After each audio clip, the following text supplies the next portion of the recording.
Good morning. It's 8 a.m. and this morning I got an email from my bishop who said, "Wait a minute, I thought you retired and now you say you're back. What are you doing?" So obviously she missed some of our community conversations, right?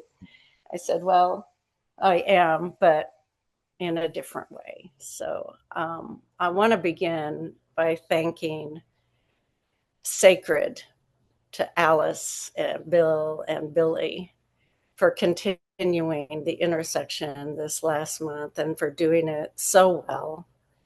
And so I'm grateful for Alice's near dogmatic insistence that I take a month off. I don't know how well I did that, um, because every once in a while I would find myself not taking off, and I found it very difficult to take off and let go. I mean, there was somebody said, "I bet you're really enjoying your retirement." And I said, well, I don't know. 33% of my time, I'm trying to figure out how to let go. Another 33% of the time, I'm trying to figure out how to, just be. And the other 33% of the time, I'm trying to figure out how I'm going to make it forward, like financially and construct and all this other stuff. And 99% of me is lousy at all three of those. So that's kind of how those 30 days were. But there was a whole lot of beauty in it being in Colorado, and where I was at, which is gorgeous. And anyway, so thank you all for continuing forward. Um, and I'm still learning, but with the help of SACRD, still learning my new laptop and technology. So I'm not quite there yet, but you can teach an old dog some new tricks, and I'm going to continue to work at that. So um, we're going to go ahead and do announcements because I know there are at least two things coming up that we need to hear about. One is on the 15th and one is on the 19th. So if anybody has heard one of those that it belongs to them, would you please tell us about the 15th, Peter? Yeah, welcome back, Ann. Thanks. Good to see you. And thank you, Alice and Sacred. You guys did a great job for the month. As always inspirational. Yes, thanks, Ann, for highlighting the event. It's the Quintana Empowerment and Resiliency Summit. It's on November the 15th. It's at the Rendon Entrepreneurial Center on South Cross, right there in the heart of the Quintana Corridor. And it's going to start at 9 o'clock and it runs to 1 o'clock. And we have lunch be provided. And it's really with a focus on building empowerment and resiliency. And we talk about resiliency hubs. And really, it's a working type of a summit. We're going to get presentations very specific, broad, but very narrow down to how do we build resiliency and economic mobility and also in social and with a real focus on health. Dr. Adriana Rocha Garcia is going to be there with Dr. Ochoa with the CHEST initiative. And we're going to build out what that looks like potentially at Athens as a resiliency hub and really map that out. And the second part of the summit is going to be the planning portion. First half presentations about here's what we're doing. And then, of course, the Office of Sustainability and a lot of the work that we presented here with the Community Action Grant funding that came in. They provided us with more funding for this project because this is funded through uh, two different grants, right, with Office of Sustainability and also with the uh, Department of Economic Development, which is a revitalized SA partnership corridor leadership program that I just graduated from after 9 months. So this is a culmination of that work with this summit, but it's just really the beginning of the coordination with Office of Sustainability. We'll have the director, Laura Patino, the new director now, is resiliency and sustainability, which is great. So we can really make it a broader resiliency conversation. And of course, the Office of Sustainability, we're going to highlight those projects that are model projects that have been incorporated with the funds that have been provided, as well as the funds that will be available for the corridor. as well. And just a great lineup of speakers and subject matter experts, and but mostly good, strong community stakeholders will be there to really see the vision forward for ourselves. So everybody, it's organic. It's going to be really developing. What does the plan look like? And not neglecting all the plans that came before us, because we're going to highlight all the work that's been done. Because for years there's been work done, and I don't neglect that. So we're factoring that in as well as part of the presentation, that work doesn't go incorporated in the project. So thank you, Anne, for the support. And we've always thought about this project at Quintana, much like what's going on at Goliad. And we're going to have a little highlight of that too from the Office of Planning, because the SA Tomorrow plan is also going on at the same time for the Southwest community. And there's a model over in Goliad that they just adopted that we can utilize as well as something to kind of mirror as we're developing this plan. So a lot of linking and leveraging, synergy is great, a lot of energy.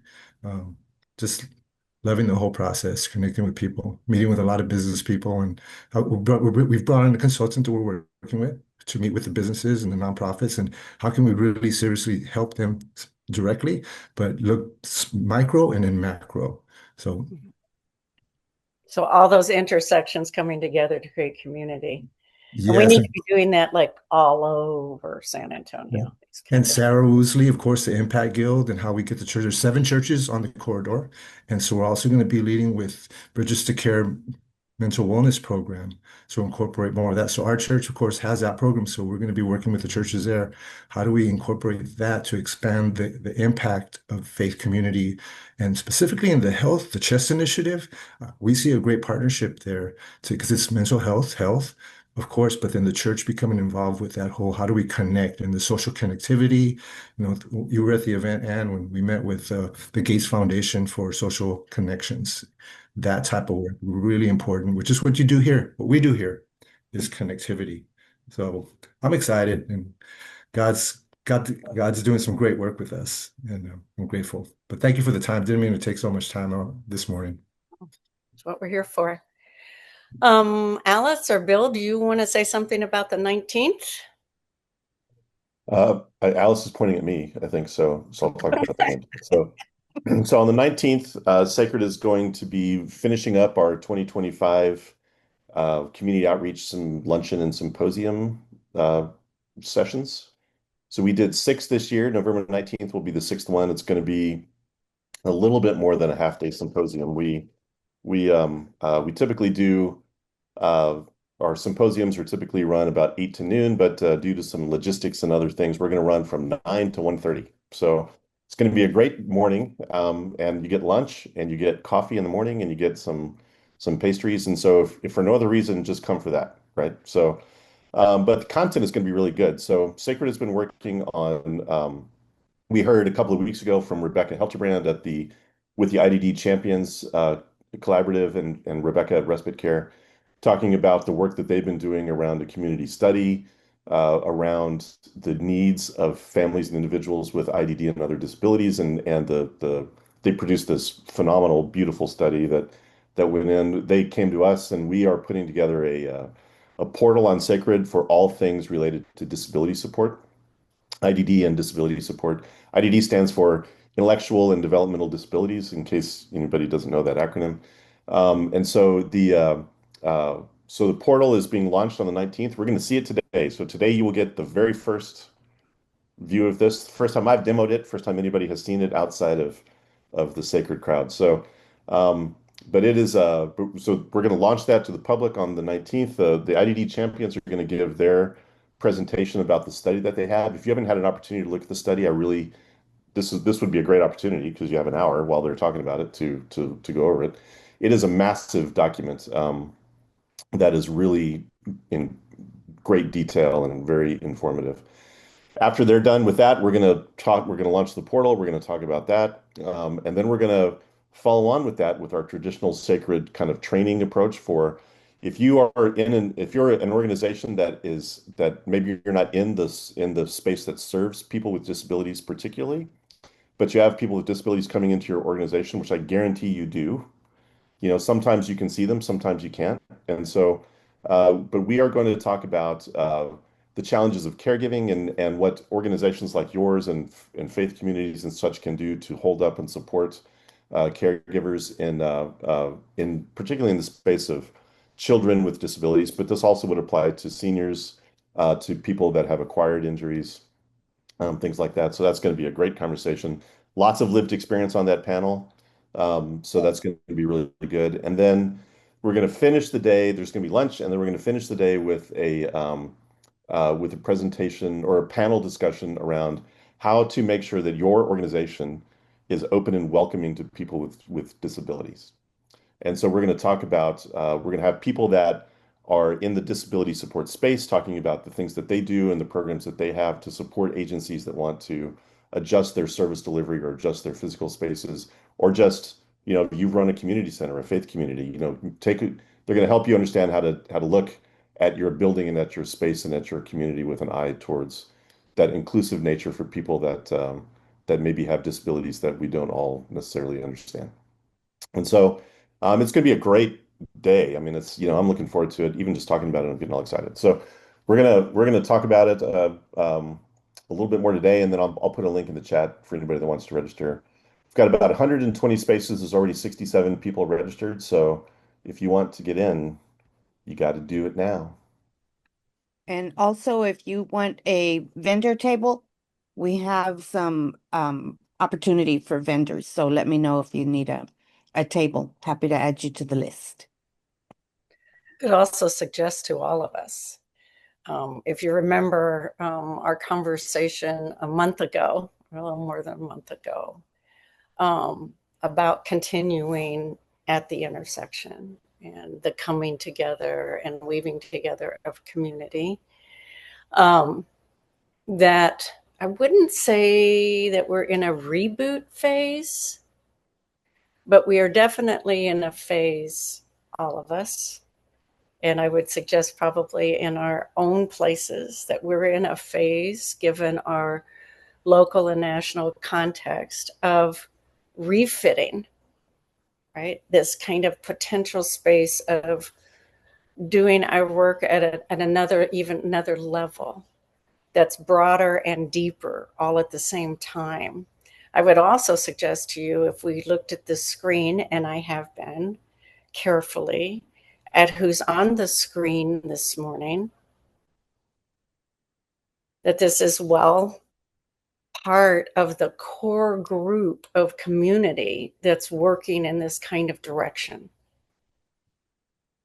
And as we talked about a little over a month ago, in this kind of rebooting, refitting time,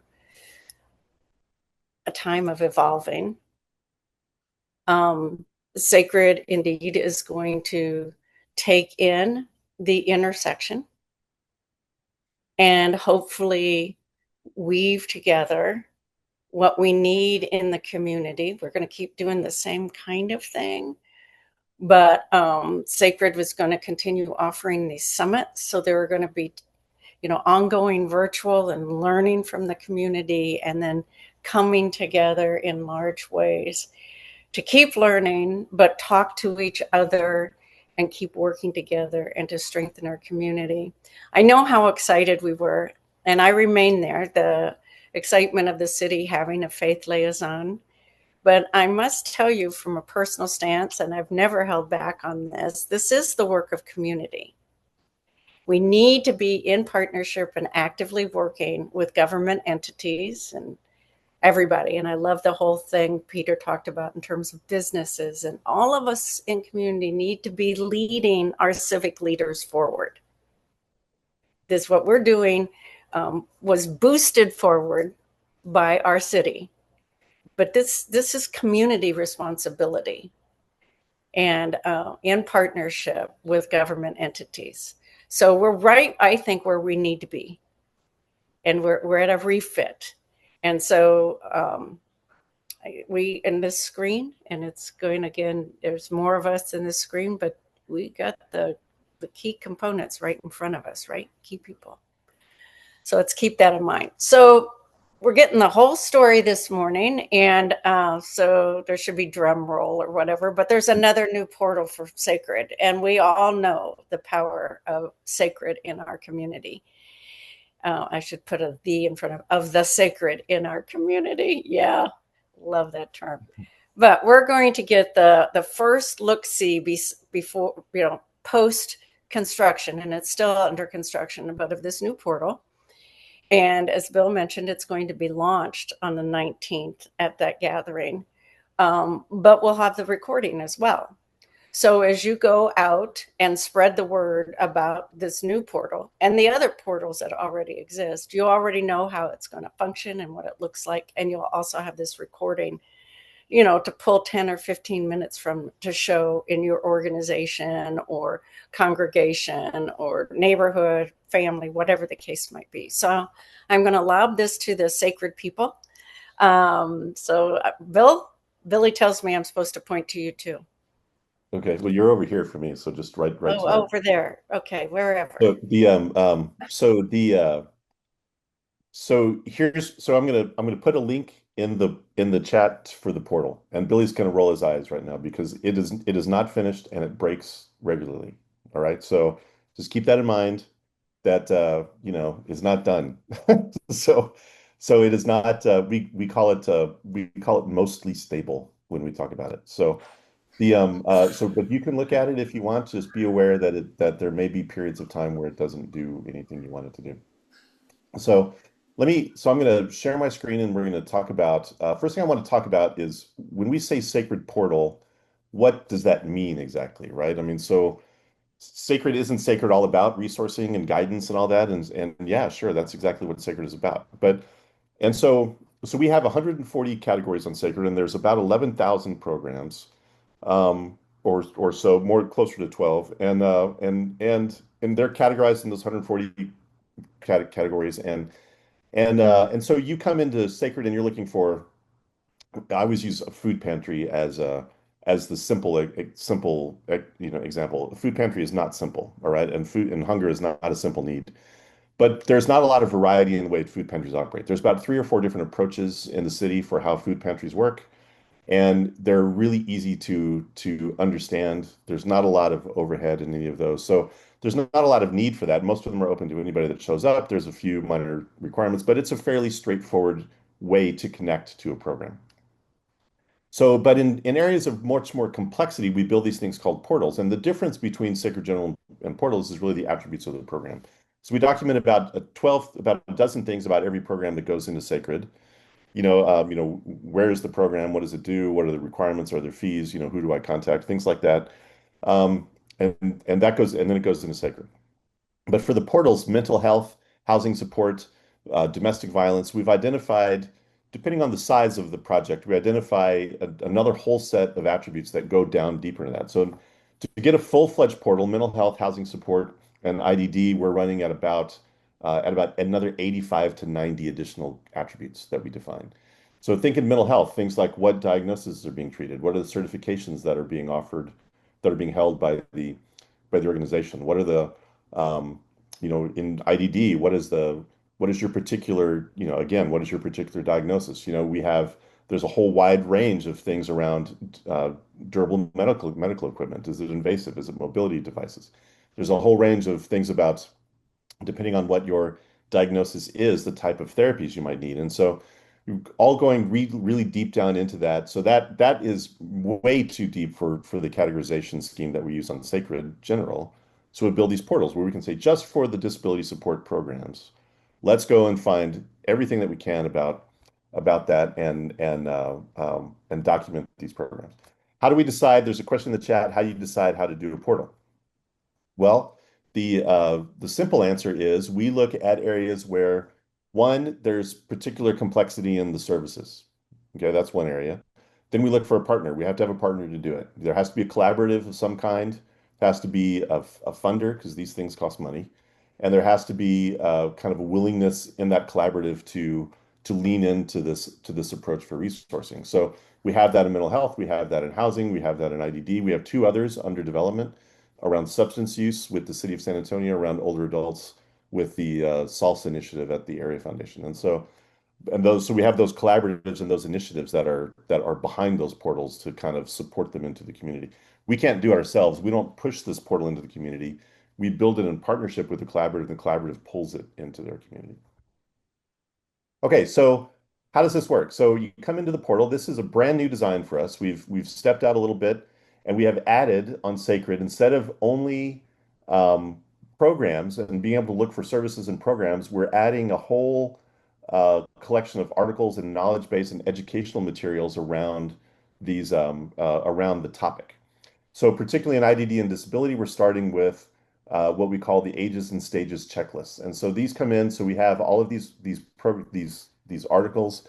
You can click on one of these, and you get loaded up into SACRD's brand new blog site, where you can read about. These are curated by experts in this space. This is not written by me or Alice or Billy, right? This is written by somebody that actually knows what they're doing, right? And they're writing this, and we are amplifying the reach of their material with this. So you can come in and you can see, here's all the things that you really need to focus on if you have a newborn baby and that has been diagnosed with an IDD or disability of some kind. Here are all the things that you need to think about. Long-term planning. What are you going to do as your child ages? Education. You need to start planning about for education. You need to find healthcare. So all of these things, these are all the checklists. These are the things you need. So we kind of have that here on the portal. I don't even know where to start. I know that I'm in this space. I know I need help here, but I have no idea where to go. So what do I even do? Well, come to the blog site and read about these. You can see it's not done yet because it has this placeholder image. But you can come in and you can read about, these are articles written by experts, providers, individuals with lived experience, parents, caregivers. These are people that are sharing their knowledge and experience with other people in the community to help guide you to the question of, I don't even know what to do. Where do I start? Well, you start here and you begin to find your community and read about the experience of others and understand the steps you need to take. So as you have gone through this and you kind of have, maybe you started to say, well, look, I'm really starting to look, I really want to start talking about Medicaid waivers. That is a whole thing, right? I mean, that's like 20-year wait lists. The system was clearly designed not to work by the government that put it in. So but if you want to learn about that, you can find those resources, um, etc. So once you're ready to start searching, you can come in and you say, okay, I've got a little bit, so walk me through what my steps are. Well, what are you really looking for? Well, I'm really looking for something around that relates to employment and volunteer opportunities. I have an aging child who's aged out of the service providers. They're 25. They're just kind of sitting on the couch and they need to do something, right? So I need somewhere for them to go where they can volunteer or where they can get work experience. So we can click in on that, and now we can get all these options for, now we're back into the SACRD everybody recognizes, right? And so now you can find all these programs and places where I can go, where I can take my child, my older adult child, um, and help them find places where they can begin to get skills and training, where they can find a place to work, where they can maybe find a place to volunteer. They can have a fulfilling life beyond just being at home. You can come in, we can clear this out. We can begin searching for, I need something related to in-home skilled care. Here are organizations that can do that, particularly for people with IDD and various disabilities. I'm looking for physical therapy. Here's organizations that can do that for people with various unique disabilities. Speech and language therapy. So you kind of get the idea, right? Here's transportation, accessible vehicle modification. I need help modifying my car so that I can drive it. Here are organizations that can help you do that. That is a very hard thing to find, by the way. Vehicle modifications for people with disabilities, that is a tough one. And transit is also, for whatever reason, transportation is just not great for people with disabilities. If you can't drive in this city, you don't have a lot of great options. So you get the idea of how this works. So then you can dig down further and say, let's see, I'm looking for something with sports and activities, and I want a situation for teenagers. So here's 10 programs that offer sports and recreation activities for teens that have various and differing disabilities. Maybe I want an organization that can come in and I will need somebody to help me with understanding how to set up an ABLE account my child so that they'll be provided for. They can save money and without affecting their Medicaid and other benefits. Here's how I can do that. Maybe I need, let's see if I get any hits on this one. Maybe I need that, but I need it to be done in Spanish. Oh, we haven't found that one yet. So it's not done yet. All right. Did I say that before? So you get the idea. I think this is going to be the best one yet that we've done, and we're really super excited about it.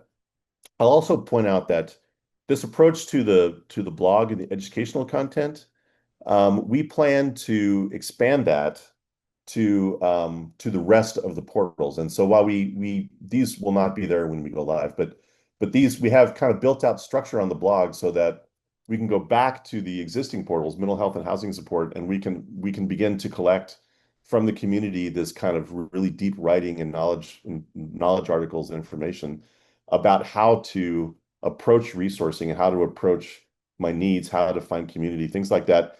Every organizations that are in these spaces have produced this tremendous amount of material, but it's hard to get out. Sacred.org has reach on our website well beyond anything that any individual organization does. So we're putting that in place where we can amplify everybody else's content and guide people into the services that people have. So this will not be there on the 19th, but we're going to be collecting these materials and offering that in partnership with the communities and the collaboratives that are working in these spaces.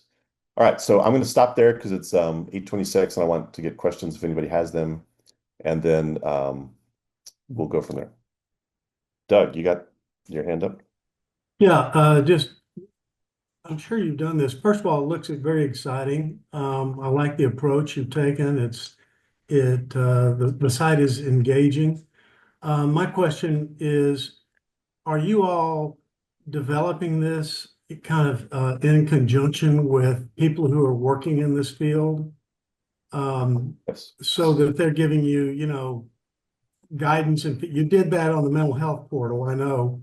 So I was wondering about this portal. Yes, we are absolutely. We don't develop a portal on our own. We don't have the expertise to do. We're not experts in mental health and housing and disability support. We are experts in information, and so we do not do these things without partners. So in this case, our partnership is with the collaborative called the IDD Champions. This is a group of uh, providers. You can see their logos here. This is the group that came forward and created this IDD Champions Collaborative. And then there's another list of I don't know, another 15 or 18 agencies underneath this that are also engaged in the process. And so the way that we developed this was we were brought in by this collaborative. We then began our advisory process. We had about 30 community listening sessions through the summer and late spring and through the summer. We talked to about 130, 140 people at those sessions, providers, people that worked at agencies, parents, individuals themselves that wanted to contribute, and we just asked them open-ended questions, wrote down everything they said, and this is kind of where we came out. And so this is all the result of all of that advisory and listening and work that's come through the collaborative. So Sacred did not build this on our own. We just captured what the community wanted to do, and we've given it some shape. Thank you. And the same process with the other two, with older adults and substance use. The same process is being applied there. Karen, your hand's up. So, Bill, I have a question, and it connects to the question I asked earlier in terms of how does SACRD decide if there's a need for another particular portal? Mm-hmm. So I want to give a scenario that intersects at least one portal you already have, but one portal I suspect you need. And how would SACRD respond to that? So that's the context my question's coming in. So domestic violence, we already have a portal. So there have been circumstances in which a adolescent, I would say, teenage, higher teenager, like 18, 19-year-old, okay, tries to intercede in abuse from one parent to another parent, okay, please come onto the scene, okay, the child gets arrested, okay. So if the child goes through the system, and this is the part that you're missing in a portal, I believe you're missing in SACRD, okay, is services to people who have been incarcerated, okay? They come out, they need housing, they need food, they need all of that, okay? So here you have a young adult, okay, that has now got dragged into the system, potentially is dragged into the system, has to come out, but there's also this additional layer of domestic violence in there. How would we navigate something? How could SACRD navigate something to respond to this? Yeah, that's a great question, and thank you for that. So, yeah, the domestic violence portal is a small project that we have. It is not nearly as large as the others, but it is, and it's been around for a while. The uh, the the situation that you're talking about, in order for us to proceed with that. So one, I think that you're probably right. We have a lot of services for formerly incarcerated and otherwise justice involved people. But it's not, and they're there, right? But it takes a little bit to find those things. It begins to kind of enter into the complexity of domestic violence, but it's not, there's also limited providers. It's largely governmental at the beginning of your experience, and then it kind of folds into community-based groups. So the so there's a couple of different approaches we have. Below a portal is we can improve the quality of our categorization in that area, and we can produce. So if there's so like for example in maybe in justice involved there's not 85 different attributes that might apply, right? Maybe it's only 10, right? That's an area where we can say, okay, let's just expand our standard taxonomy a little bit and then develop those listings in a way that makes them easier to find. In order to do that effectively, what you need is the collaborative partnership.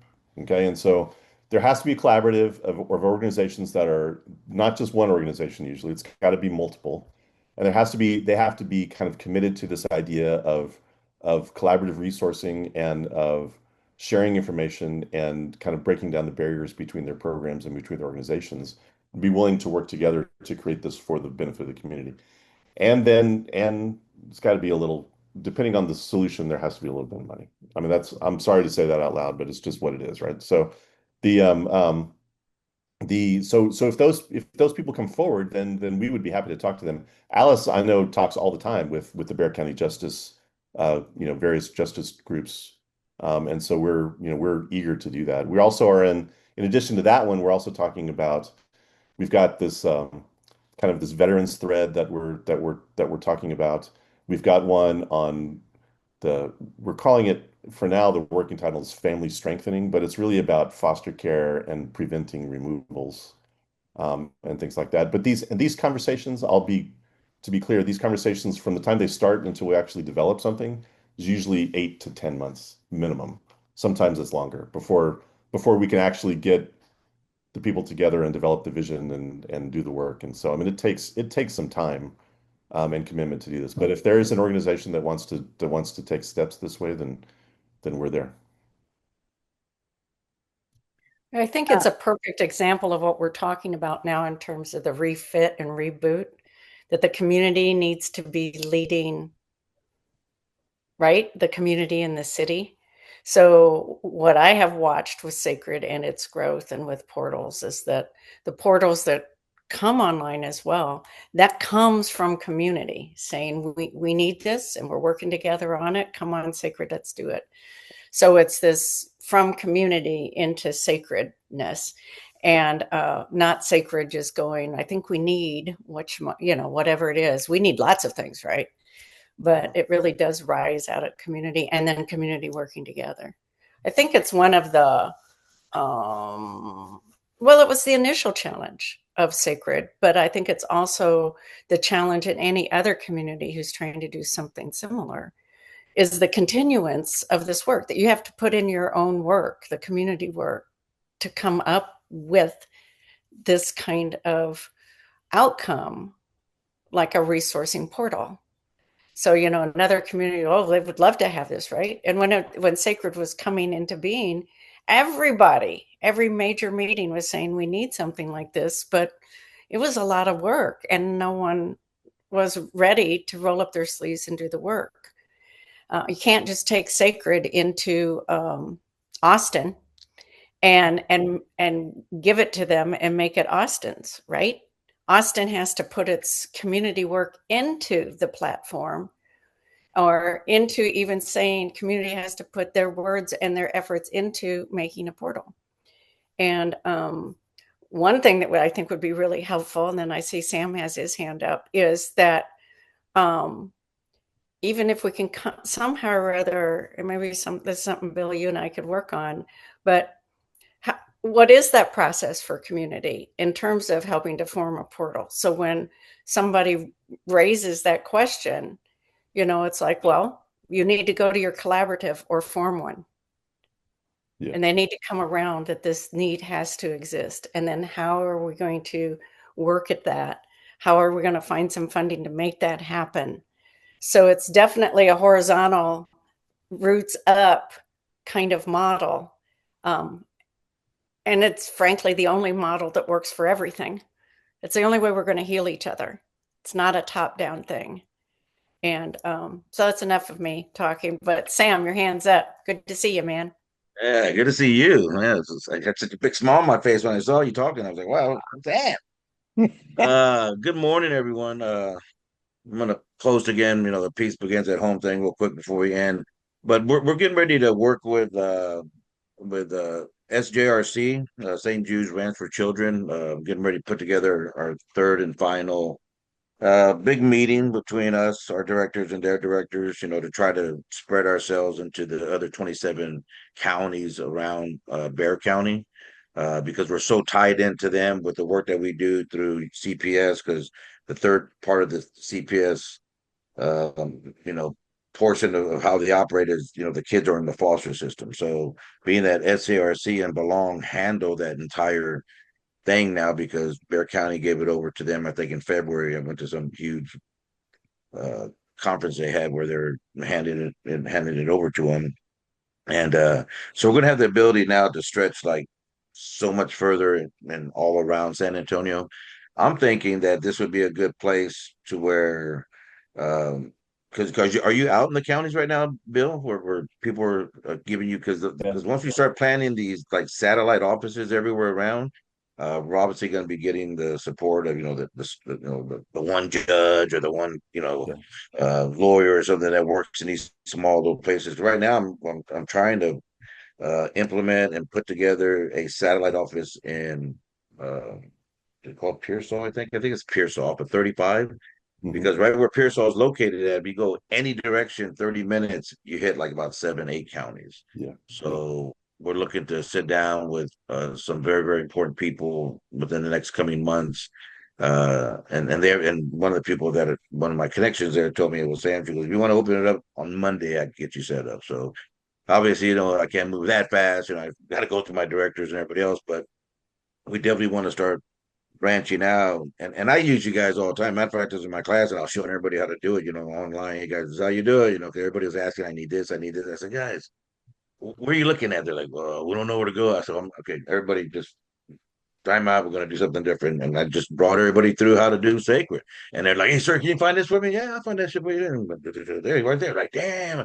So I taught 15 people in class, and I tell people all the time, I said, there's nobody out there in San Antonio that should be suffering from the lack of anything. If you go to this website, there's over 11,000 resources. Don't tell me that you can't find food. It's everywhere. I know it's a little scarcity now because of everything going on, but there's so many people out there like ourselves and so many of you guys in these screens, man. That's our job, is to help people. And we have a passion for that. We want to help people. We want to extend our hands, to do these things. So we just need to pull people out of the fear that they so live in, and out of the, just out of their funk, Yeah. And the only way we're gonna do that, man, is through faith-based initiatives, man. We gotta get people to understand, don't get trapped within yourself. I mean, the old saying goes, we are our own worst enemy. That's so damn true, Mhm. and we need to help people start helping themselves. Yeah. I'm done. So I'll We've tell you, Sam, we've got about 5 minutes left. Okay, let me I'm make not done. a quick comment. No, no.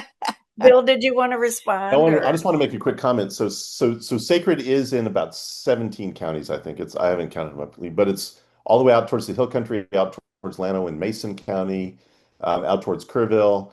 And we have partners in those areas, and we're listing programs, and all the way down into Atascosa, Medina, area.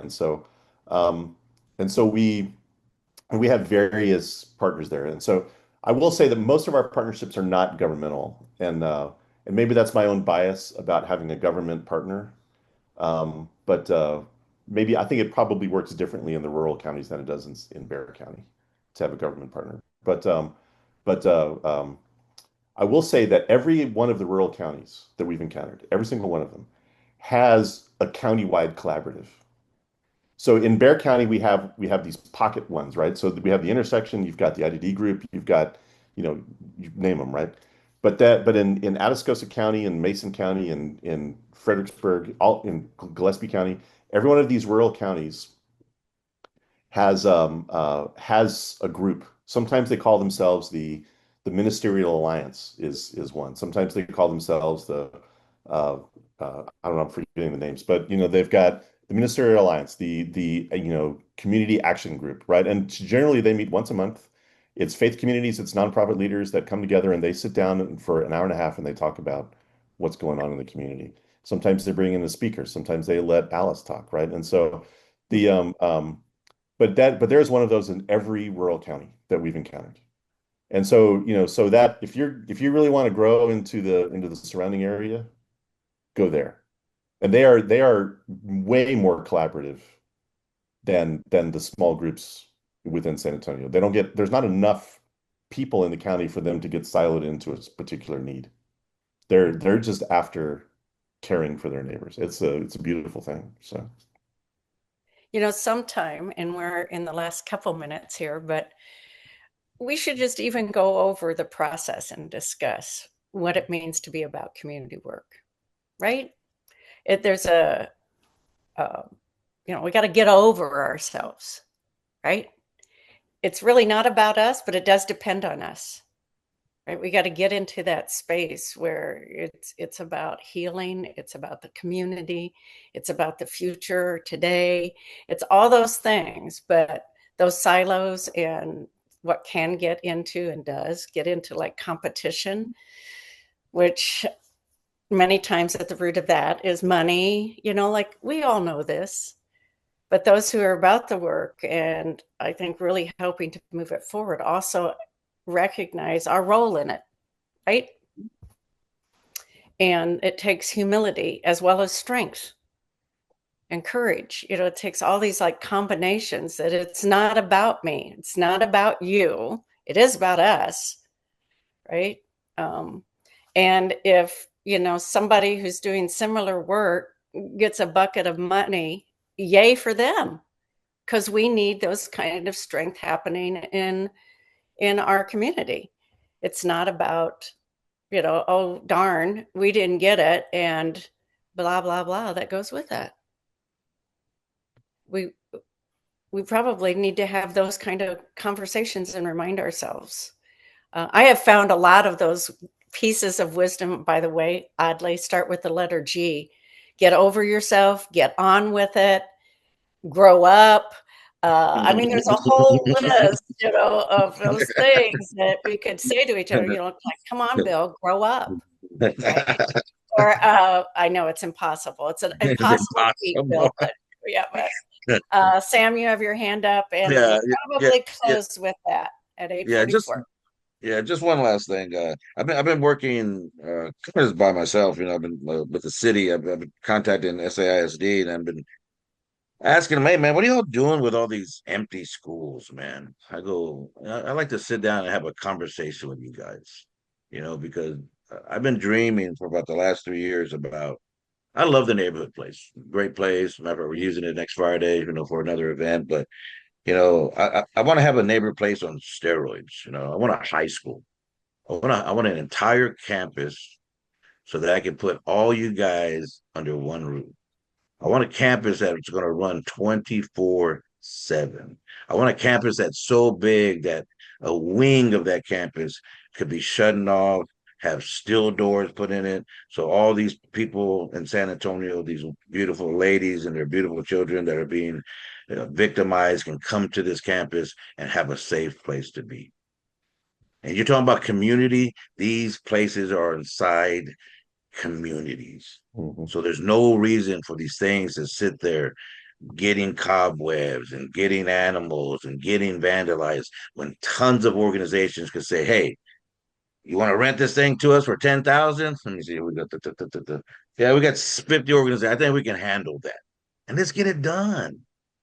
I'm tired of all the talk, man. I really am. Matter of fact, I'm getting ready to, and I'm getting ready to put a conference on, and it's going to be called "Let's Get Uncomfortable." Hmm. And I want us to have the conversations that we keep freaking avoiding. If we're going to have true growth and true healing, guys, we got to shed light on the darkness of the city, the darkness of activities, the darkness of what things people do and things people say. And we just got to bring it out. I mean, I don't see how anywhere else we can go to have the truest and the biggest impact unless we're diving deep into the soul, into the spirits of people in order to have them fix themselves. Because this whole thing about domestic violence, power and control, I understand that. But look, if people are healed, they're not going to be worrying about power and control because they're going to love each other. They're going to understand that, hey, we're all in this together. There are no more, women only do this and men only do that. No, everybody does it. I'm always jumping on the men that come to my class that go home and why the dishes all dirty and why I said, man, well, clean the damn dishes, dude, and start vacuuming the floor. Who in the hell you think you come in and start yelling at your wife all this bullshit? Come on, man. We're in a different age. There's no traditional now.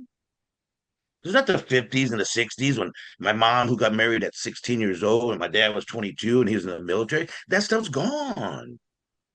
It And people falls still, under get over ourselves.